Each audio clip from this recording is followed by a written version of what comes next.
Situata në spitalet e vendit ishte kryefjala e Kryedemokratit Sali Berisha në deklaratën për mediat, ku premtoi dhe 2 fishim të buxhetit të shëndetësisë, sapo Partia Demokratike të vinë në pushtet. Shtimi i mjekëve, hapja e një fakulteti të dytë mjekësie, me qëllim për të kapur sa më shpejt standardin europian në mjek për frymë,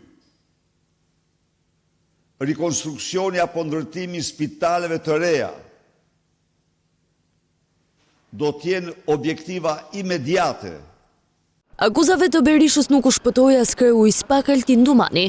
Po të mos Altin Dumani, para se t'ishte Erion Veliaj në qeli, duhet t'ishte për djegësin Edi Rama.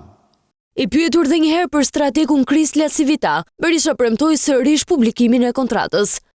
Ju garantoj se ajo kontratë, me të gjitha burimet se ku është marrë çdo qindark, do të bëhet publike ditën që të përmbushet detyrimi ligjor i dorëzimit saj në Komisionin Qendror të Zgjedhjeve, siç na detyron ligji. Kryedemokrati ju përgjigj dhe rivalit të tij Edi Rama për rubrikën Sy më sy, ku tha se ai flet me veten dhe shpik fanca dhe pyetje.